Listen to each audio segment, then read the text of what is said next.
Welcome back to the Community of Innovation podcast, brought to you by the Center for Aging and Brain Health Innovation, otherwise known as CABHI. I'm Allison Sekuler, President and Chief Scientist at CABHI, and at the Baycrest Academy for Research and Education. And I'm Rosanne Aleong, Executive Director of Research, Innovation, and Translation at the Baycrest Academy, and the Director of Research, Innovation, and Translation at CABHI. This month is World Alzheimer's Month. It's a time to spread awareness of dementia and its impact on over 55 million people worldwide, and that number is rapidly growing. Every 3 seconds, someone somewhere in the world is diagnosed with dementia, and Alzheimer's is the most common form of dementia. And every one of those diagnoses dramatically changes somebody's life and has a huge impact on family members, care partners, and support workers. And CABHI answers the call to educate about dementia each and every day with the work we do in the aging and brain health space. And this month, we are excited and pleased to stand alongside our partners in the sector and encourage everyone at every age to learn about dementia, actively work to reduce their dementia risk, and support people living with dementia in their lives. On today's episode, we will be doing just that. We have invited 3 special guests to share a bit about their work and its relationship to dementia prevention, detection, and care. And by the end of today's episode, you'll have a ton of actionable tips to help you reduce your dementia risk and support your loved ones living with dementia. Exactly. Our guests will be discussing hearing services, brain health, and caregiver supports, all related to dementia prevention and care. Our first guest is Sylvia Ciechanowski, who's an audiologist at Baycrest Hearing Services. Sylvia holds a master's degree in audiology from Dalhousie University and a bachelor's in biological science from the University of Guelph, and she's currently working on her clinical doctorate. Sylvia is also an adjunct lecturer in the Department of Speech-Language Pathology at the University of Toronto, and she serves on the College of Audiologists and Speech-Language Pathologists of Ontario's Advertising Advisory Group. Then we'll hear from Dr. Larissa McKetton. Larissa holds a master's and PhD and completed postdoctoral training in clinical neuroscience. She serves as the Director of Scientific and Clinical Development at the Baycrest Academy for Research and Education, as well as a Scientific Associate with the Rotman Research Institute. Additionally, she acts as a strategic advisor with the Center for Aging and Brain Health Innovation's LEAP community, fostering co-designed solutions and community engagement for older adults. And finally, she also serves as a scientific advisor on several boards and is the chief editor of the Cognicity Monthly Brain Health newsletter. And to wrap things up, we will hear from Dr. Anthony Levinson, who will be discussing free resources to support loved ones living with dementia. Anthony is a psychiatrist and member of the Jarrah Center for Aging Research at Hamilton Health Sciences, and he's also McMaster University's director of the Division of E-Learning Innovation and the John R. Evans Chair in Health Sciences, Educational Research, and Instructional Development. Anthony co-developed DementiaRisk.ca and the CABHI-supported iGeriCare.ca, 2 free online educational tools to help people decrease dementia risk and care for loved ones living with dementia. Wow, Allison, a very impressive lineup of guests today, and so important in the context of World Alzheimer's Month. So what stood out for you? I think what stood out for me is really the diversity of solutions and the creativity people are using to come up with ways of helping people understand more about Alzheimer's and related dementias, and all of the effort that's being put in to help people prevent it and treat it and care for folks. And the generosity of their time and their spirit, because everything here is being given away for free. What stood out for you? I think the word hope, confidence, and empowerment. I think all 3 of our guests bring that to the table. They're really focused on things that our audience can do today to actually reduce their dementia risk, support other people in their lives living with dementia. So I think one of the pieces around dementia, it can often be perceived as there's nothing you can do, but actually today's episode is all about things that you can do today at any age. And you and Anthony mentioned that multiple times, and I hope our audience takes that to heart. Yeah, I think hope and action, those are the two words of the day. So I don't know about you, but I'm really excited for this episode. So let's get to it. First up, we have Sylvia Ciechanowski. Welcome to the Community of Innovation podcast, Sylvia. Thanks for being here. Thank you so much for having me. I'm so excited to be here. It's my first ever podcast. Well, we're excited that we're your first podcast, but surely not your last. I hope. But to begin, can you tell us a bit about Baycrest Hearing Services? Absolutely. Yeah. So Baycrest Hearing Services, we're a not-for-profit audiology clinic here at Baycrest Hospital. We've actually served the community for over 25 years here, and we've got 3 audiologists on staff. We're all registered with the College of Audiology and Speech Language Pathology of Ontario. And we've also got a communication disorders assistant, Teresa, to help us with our patients. And all proceeds from the Baycrest Hearing Services clinic go back into the hospital, go into research, go into educating our patients. So I think it's a great place to come. And can you tell us how both Baycrest's hearing services and also just taking care of one's hearing in general can support our listeners with dementia prevention?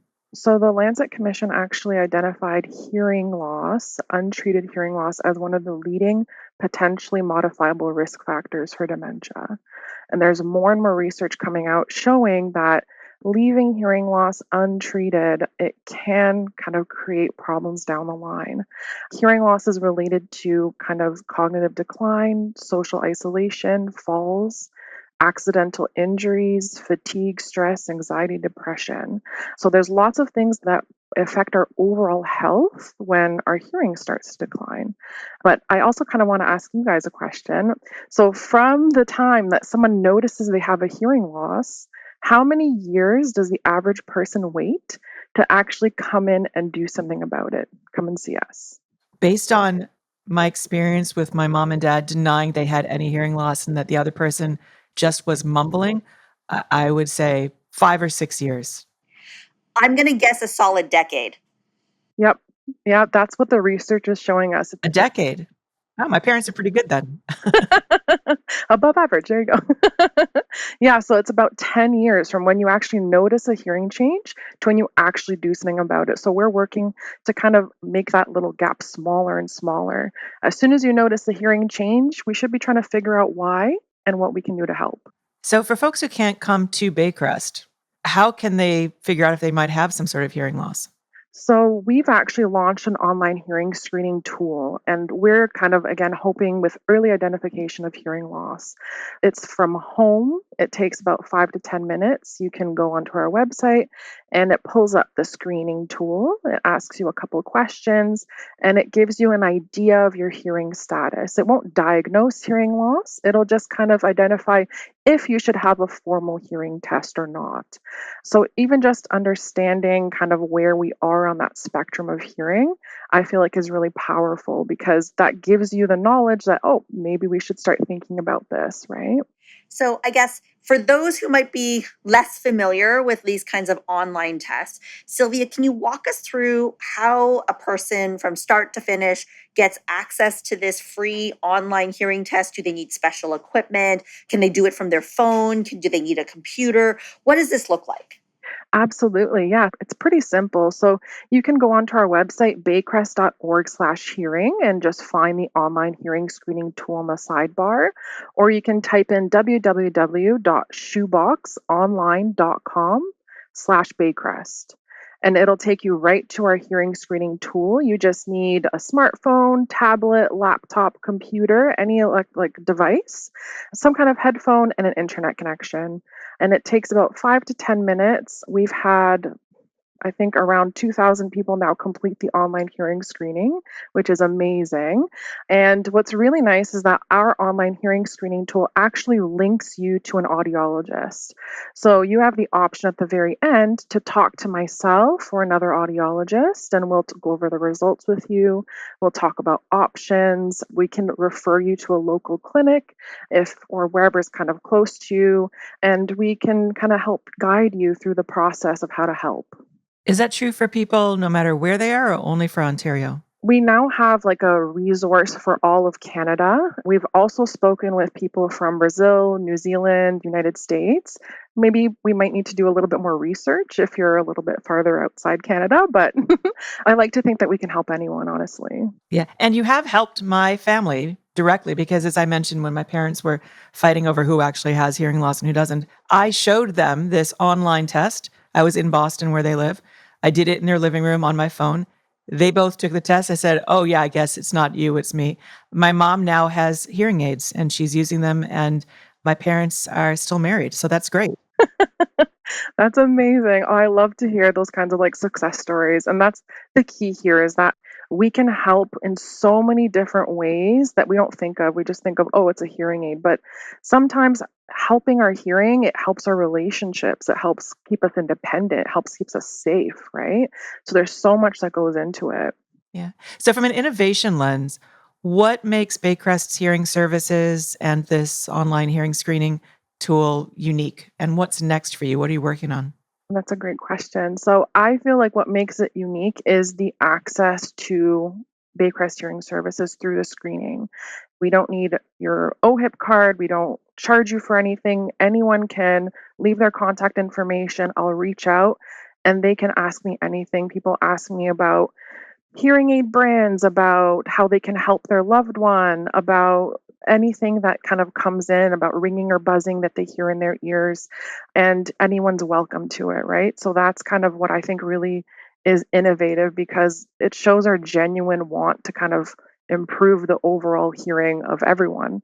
So I feel like that's really innovative. And we're actually working on integrating this tool at various partner programs. So we partnered with the Sam and Ida Ross Memory Clinic, and now the online hearing screening tool is integrated in their admissions process. So anyone that comes into the clinic, they actually are asked to do the online hearing screening tool. So for their appointment with the doctor, they have that information to see if there is a potential need for a referral for a hearing test. Terrific. So, Sylvia, we always like to end off with actionable tips for our audience.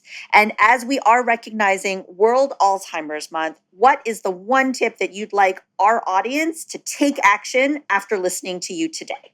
Absolutely. So I do want to do a little plug for Cognicity. A lot of my patients, when they come into the clinic, and if they express some kind of concerns with their memory or they've noticed a change in their attention, I will recommend that they just go home and do the Cognicity screening and just kind of get an overall idea of their brain health with that tool. And obviously also the online hearing screening tool I'd recommend.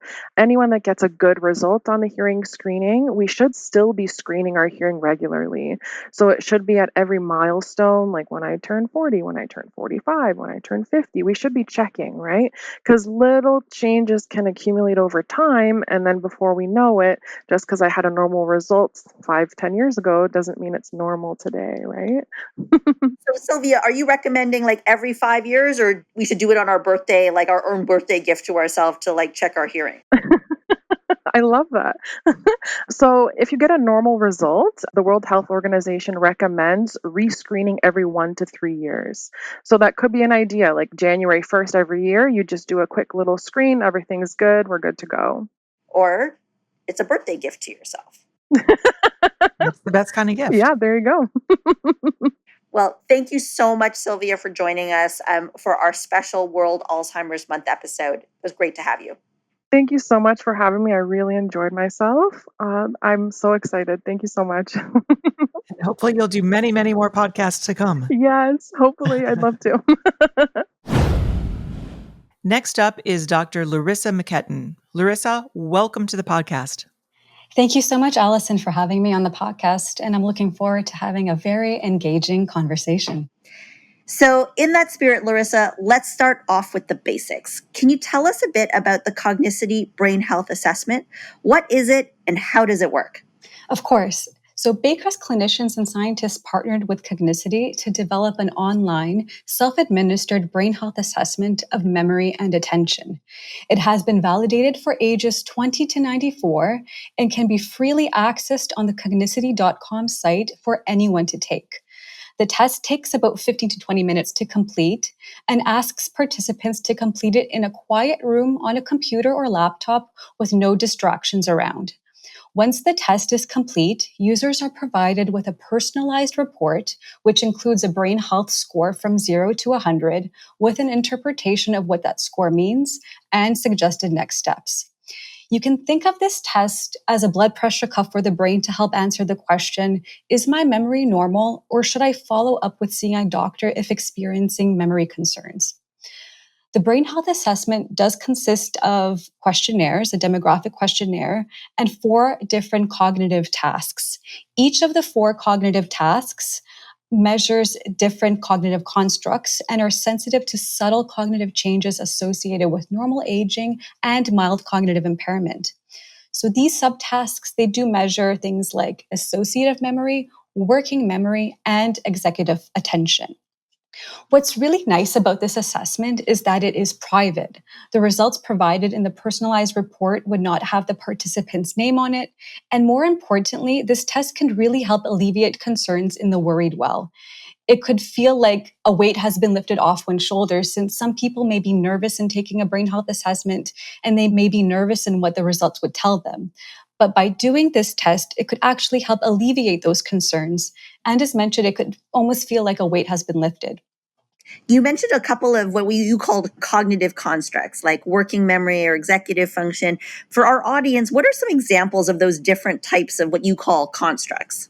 Sure. So one of the tasks on the brain health assessment tool is a letter number alternation task where the user has to indicate as fast as possible, the participant has to indicate numbers and letters matching in sequence. So they would have to click on 1A, 2B, 3C. And this is a form of measuring executive attention. Other tasks, for example, on the brain health assessment include a spatial working memory task. So the participant sees a series of tiles and there's shapes that are hidden behind those tiles. And they have to remember where they saw those tiles and click on them. So it's a different form of measuring memory, for example. So it's kind of like the memory game when we were a child, where you had like cards on the carpet and you had to flip them back and forth and try to match them. Absolutely. And we have different names in science, how we describe them. But again, they all measure a different form of memory or attention that we are looking at. But yes, thank you for that question. We just want to make sure, our audience kind of has a better sense of what it might look like, because it could be really intimidating to hear that something on the computer is going to measure your cognition. So this way they have a better sense of what that looks like. Absolutely. And actually, one other thing I wanted to point out is that it's common to sometimes forget the name of someone that you just met, or occasionally misplace your keys or forget why you walked into a room. This is something I do often myself. And these are typical memory lapses, and that they can occur with age and are generally considered normal. But when memory loss starts to impact more complex tasks that were previously manageable, it may indicate that further follow-up is needed and may then be of concern. So, for example, these types of memory concerns could be if someone is having difficulty managing a budget when they previously could, or they repeat themselves frequently without realizing it, despite others pointing it out, or if they lose track of dates, seasons, or important events consistently. These types of memory issues might prompt further evaluation, and a brain health assessment like this could be a helpful tool to differentiate between normal age-related changes in memory and more significant cognitive decline. Right. And even something like, everyone forgets where they put their keys, but if you find them in the freezer, right, then maybe that's a sign. But for folks who aren't at that point of putting their keys in the freezer, how can Cognicity support listeners with dementia prevention so that they don't even get to that point in the first place? How can it support dementia prevention and optimize brain health? This is a really great question. So taking the brain health assessment tool is a first great step in being able to assess one's brain health and bring awareness to them on how their memory is functioning. And anyone can use it, again, between the ages of 20 to 94 to get a score. Anyone can use it, but the scores are validated. Is that right? For certain age groups? Is that what you mean? That's right. The scores are validated for ages 20 to 94. So they get a report with a personalized suggestion and a score. So that score has been normed for those age ranges. So if you're under 20, you can still take the test, but just not receive a score. That's one of the future next steps with this tool, is to validate even younger age groups and above 94. But to answer your prior question, we also know that certain lifestyle choices may better protect against or delay the onset of dementia. And one great tool Cognicity also has to offer is a 5-minute lifestyle questionnaire. It's called the Smart Tracker tool, and it can also be accessed on the cognicity.com site, and it's free as well to take. What it does is it tracks lifestyle choices and provides recommendations on where to improve on. So if you go on the cognicity.com site and click on the Smart Tracker tool, you would simply enter current lifestyle habits that you've done for the past week, and you would answer questions related to diet, exercise, cognitive and social engagement, sleep, and emotional and physical well-being. And once you complete the questions, you get a Smart Tracker score and research-based recommendations. And what's nice about these recommendations, they are intended to improve your lifestyle choices so you can maintain and ideally improve your brain health. And we do recommend to use a Smart Tracker tool in combination with a brain health assessment every 6 months. And this would help track, maintain, and ideally optimize brain health. And we know that the American Academy of Neurology recommends cognitive screenings every 6 months. So it's a great way to keep track of your brain health as well as your lifestyle and overall health. And you also recommend listening to the other podcasts that Rosanne and I work on, Defy Dementia. Absolutely. For dementia prevention. So, Larissa, you mentioned it's 15 to 20 minutes. It's completely private. But if one of our listeners is listening to you today, they're like, I want to do it now. Can you kind of walk us through, like, should they just pull out their phone? Is it on a computer, a laptop? Can you kind of walk us through step by step, like, how do they get started? Where do they go? What do they need to do? Great question. So right now, the brain health assessment tool is validated on a computer, like a laptop or desktop. We are in the process of further developing it on a mobile and tablet, but right now, currently, it's available on a desktop or laptop computer. And once you go click on any web browser, you just type in cognicity.com. It's spelled COGNICITI.com, not TY. Sometimes people think it ends with a Y, but it's with an I. So once you do that, you would just look on the top right of the screen and click on the login button. Then you would click on create an account if it's your first time going on this website. So once you click on create an account, you would fill in all those fields, and then you can click on take the assessment and follow the instructions on taking this 15 to 20 minute assessment. And there are some instructions like being in a quiet room, making sure you're not distracted and not pausing the test or checking emails or getting up and leaving, and really trying to give the test your best effort, and try not doing the test when feeling anxious, stressed, or tired or unwell. So you want to be generally feeling in a good mood and not tired when taking it. Yeah. And just to be clear, I mean, different people are at their best at different times of day. So, I mean, Rosanne might really want to take the test in the morning, and I might take it at midnight because that's when we're at our best. And people should probably be looking to figure out like when they're going to perform what's best for them, right? Absolutely. It's recommended to take the test when you are at the most alert. And so if that is in the morning, and if you're a morning person, I recommend taking the test then. If you're more of a night owl, it's better to take it in the evening. So you're the most alert, and the results that are provided are based on your actual cognitive capabilities and not just because you were tired at that time. And what's actually nice about this test is that users do complete a practice test for each task so they understand what is being asked of them. And once the test is completed, you would get a personalized report that you can print off if needed.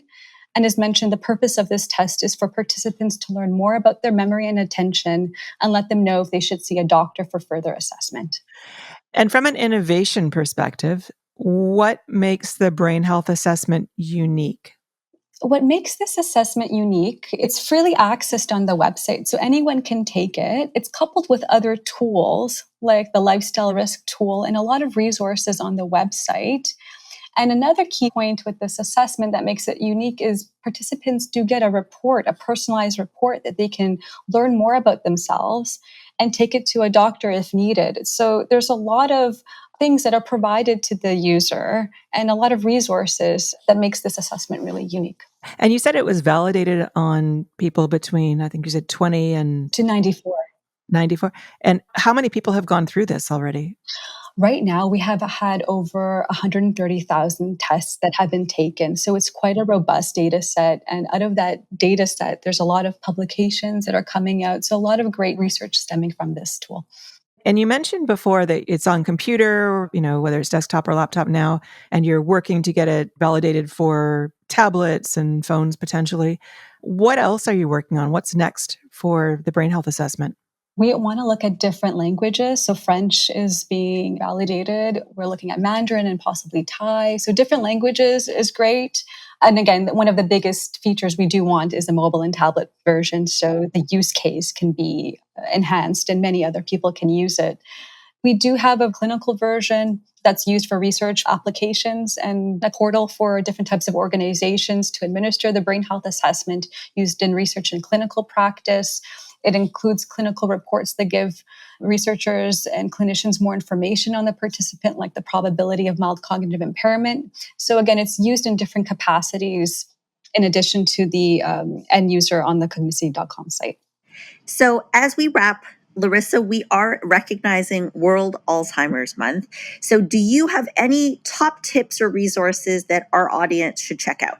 Absolutely. In addition to also listening to the Defy Dementia podcast, one thing you can still do is stay socially active and find purpose in life.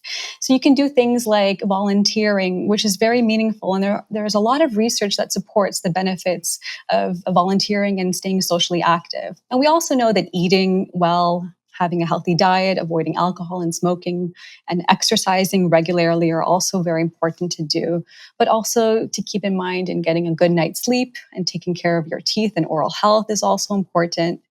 Another tip is to be mindful of air pollutants and the air quality you're breathing in and not just surround yourself with harmful chemicals. And also to assess your hearing and vision, as these are also very important in checking for maintaining your overall health and preventing cognitive decline. As well, take the Cognicity Brain Health Assessment tool. So it's Cognicity, COGNICITI.com, and it is free for everybody to use. We check our teeth on a regular basis. We check our eyes on a regular basis. We should also be checking our brains on a regular basis. So thanks so much, Larissa, for telling us all about the brain health assessment tool at Cognicity. Thank you so much for having me. Our last guest is Dr. Anthony Levinson. Anthony, thanks for being with us today. Welcome to the pod. Thank you very much for having me. So Anthony, tell us a little bit about iGeriCare.ca and DementiaRisk.ca. Well, thanks, Allison. So both of these are internet-based educational programs. iGeriCare is primarily designed for family or friend care partners of people living with dementia, though we do know that others also access the content. And on the website, you can find multimedia e-learning lessons on various topics related to dementia and caregiving. And we also have email-based learning that you can sign on for. And we have videos from live presentations that we do periodically. And it was really designed with people who were caregivers with lived experience and geriatricians and experts in dementia. My colleague, Richard Stramko, and I, we wanted to try to help provide education that we would, maybe if we had time in the clinic, we could explain all these things, but you almost never have that much time. So it's kind of a educational support. I just want to say it's also sometimes easier to absorb it outside of the clinic, isn't it? Totally. And I think sometimes, not everybody can participate in an appointment. So you may have other family members or a spouse or kids who want to be involved and understand what's going on with a diagnosis of dementia or play important roles as care partners, but can't necessarily attend the appointment. But I totally agree with you. Sometimes there's so much going on in the appointment that you'd rather have time to read or digest the information, and then you can have a follow-up where you explain things. Yeah. And DementiaRisk.ca, what's that? So Dementia Risk is really focused more broadly on promoting brain health and incorporating the most recent research on how people can reduce the risk of dementia. Sometimes people talk about preventing dementia, delaying its onset. So it is really online learning, but focused on the modifiable risk factors and what everybody can do to reduce the risk of dementia and promote brain health. Anthony, you've mentioned that a number of different groups can access these educational resources. Based on your experience and feedback, what are some of the particular lessons that seem to resonate with your learners? So I think it does depend a little bit on the timing and experience that a family or a patient have had. So if somebody is, newly diagnosed with either mild cognitive impairment or dementia, the lessons on iGeriCare that provide a basic overview are probably the most valuable. If they're looking to know what more they can do to reduce their risk, then dementia risk or promoting brain health is a good lesson to start with. Sometimes, when people have more moderately advanced dementia, a care partner may be trying to manage safety issues or what we call responsive behaviors or mood symptoms. There are other lessons that talk a bit more about depression or anxiety or apathy. So it does depend a little bit on the needs of the person and the family, but there's, 12 lessons that try to cover a broad range of topics such as safety issues or emotional issues, as well as important things like caregiver wellness. I love the fact that you talk about these kind of resources across the entire journey. So like an initial, cognitive impairment all the way to later stage dementia, and then also incorporating family and caregivers. So I guess if I was to ask you who should be accessing these services, you tell me, our audience, who should check these out. I think for iGeriCare, it is probably anybody interested in learning more about dementia, but particularly somebody who sees themselves as a family friend care partner. Although, again, there is content there, and we know people who have mild cognitive impairment, individuals who are just worried that they might have a cognitive disorder. And then probably about 10 to 20% of our users are actual students or trainees or healthcare providers who are also looking for high quality education about dementia. For dementia risk, truly the audience for that is the world. It's really, there's nobody who wouldn't benefit from learning about brain health. As we often say, and I think I've heard Allison say, it's never too early or too late. Yep. And throughout the lifespan, in middle-aged or younger, as well as older age, really anybody can benefit from it. And increasingly, too, we do think that even if it's about prevention of dementia or reduction of risk, those who may already have evidence of mild cognitive impairment or early dementia probably still benefit from addressing the modifiable risk factors. Where we say that is on our Defy Dementia podcast, which I always think of as a nice complement to what you have in the DementiaRisk.ca, like more formal education program. The Defy Dementia, you're never too young, you're never too early to take care of your brain. And it's really all focused in the same space, right? On dementia prevention. What can we do? How can people take action? So I see Defy Dementia as the gateway to DementiaRisk.ca, where they can really dive a little bit deeper into that. Yeah. And, there are some areas of the world where they're starting to incorporate more of the brain health perspective for young kids in elementary school and high school. I would say our materials are designed more for adult learners, but it is never too early to promote brain health, protecting your brain from concussions and traumatic brain injury, protecting your hearing, when you're a young person or you're in an occupation. There are all kinds of valuable lessons to be learned no matter your age. Yeah. And younger people have no difficulty whatsoever accessing these sorts of technological advances. They're really used to online learning. But for someone who maybe isn't as familiar with online learning, can you say a little bit about how do they get the information from DementiaRisk.ca or iGeriCare.ca? What does the process look like? And do they need any special equipment or anything? So, really, any internet connected device. So, it could be a phone or a tablet computer. You could go to the library and use it. We do design things to be very user friendly for an older audience. We do a lot of user testing with older adults. And in fact, I would say the mean age of our dementia risk users is in their late 60s and 70s. So we have a fair amount of experience. And some of the things we do to make it easy, we don't require people to create an account. They can just go there and access it, like watching a YouTube video. They don't need any special login.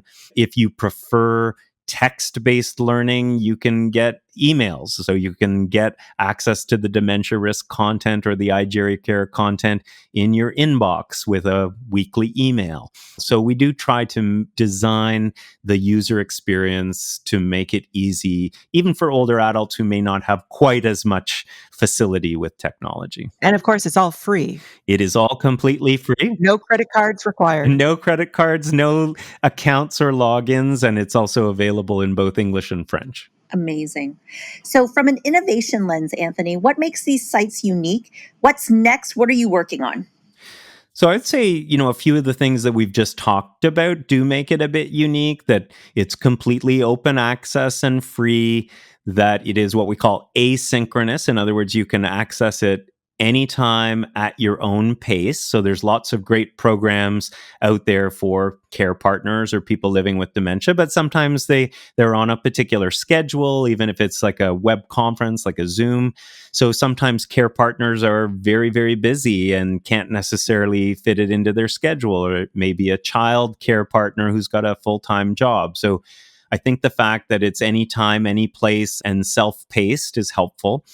We spend a lot of time on design for how people learn. So there's particular ways in which you design online learning to be most effective, when to use audio, when to have it interactive, how to use images. And so we spend a lot of time testing and using those techniques.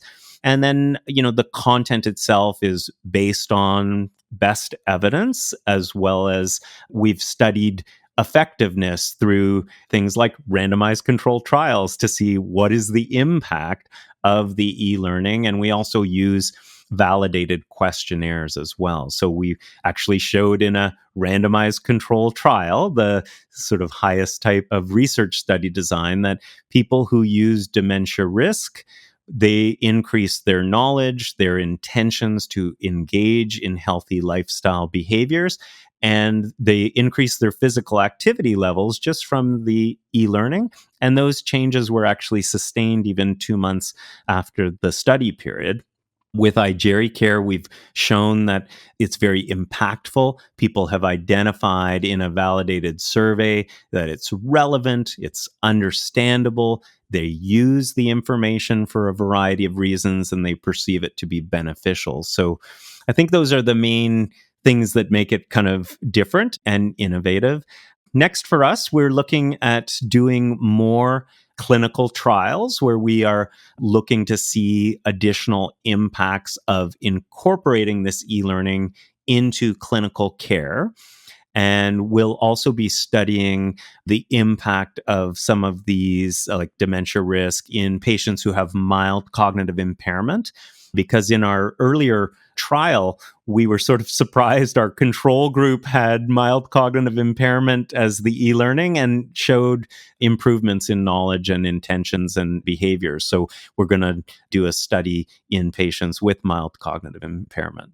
So as we're wrapping up, we always like to leave our audience with some key takeaways and tangible tips, points of action. So do you have any top tips or resources that you'd like to share with the audience as we recognize World Alzheimer's Month? Well, I want to echo some of the things that we were talking about before, that I think there's a lot of hope in terms of helping to reduce the risk of dementia, delay the onset, or slow the progression. So the more work that's being done now to understand the benefits of some of these modifiable risk factors and protective factors, never too early or too late. What's good for the body is good for the brain, and vice versa. So the types of risk factors and protective factors have also been associated with reducing the risk of cancer and heart disease. So I think that's more good news around these healthy lifestyle. And the more things you can do, the better, but start with things that you can engage with. And I guess fundamentally what we're hoping is that knowledge of cognitive disorders and dementia. It seems to improve attitudes and a sense of, self-efficacy. Like caregivers feel more confident with this information. They find it useful. So I think my top resources, selfishly with the, self-promotion is I think iGeriCare, if you're a family friend care partner of someone living with dementia, and DementiaRisk.ca if you want to help to do what's good for your brain. So, Anthony, thank you so much for joining us. I certainly always feel more knowledgeable and more confident and more hopeful every time I talk to you. So thanks so much for all the work that you do. You're welcome. I appreciate the invitation. Thanks. Thank you to all our guests, Sylvia Ciechanowski, Dr. Larissa McKetton, and Dr. Anthony Levinson. They all added so much as we recognize World Alzheimer's Month. We hope that this episode has provided you with insight into dementia prevention, treatment, and care, and offered you some actionable tips to help you reduce your dementia risk and care for loved ones living with dementia. And as we continue to spread awareness about dementia throughout the month, keep watch of CABHI's social media platforms, LinkedIn, X, Instagram, and Facebook for more World Alzheimer's Month initiatives. We want to thank our podcast production team, including Rhea Singer, Katie O'Connor, Taomi Lam, Helen Chen, and our friends over at Podtex. That team, with additional support from the Baycrest Academy and CABHI, also produces Defy Dementia, our Webby-nominated podcast. And Larissa, Sylvia, and Anthony have all previously participated in our Defy Dementia on the Road events. If you're interested in learning more about ways to reduce your dementia risk and optimize your brain health, check out Defy Dementia, which is available on all podcast streaming platforms, or visit defydementia.org. And CABHI also recently published its 2024 Impact Report titled Defy Dementia, which showcases the remarkable work that's happening all across the aging and brain health sector. To learn more about CABHI and find our impact report, please visit us at cabhi.com. That's CABHI.com. We'd also love your support of our podcast, so be sure to follow us and leave a review on SoundCloud, Spotify, Apple Podcasts, YouTube, or wherever you get your pods. I'm Rosanne Aleong. And I'm Allison Sekuler. Thanks for tuning in to the Community of Innovation podcast.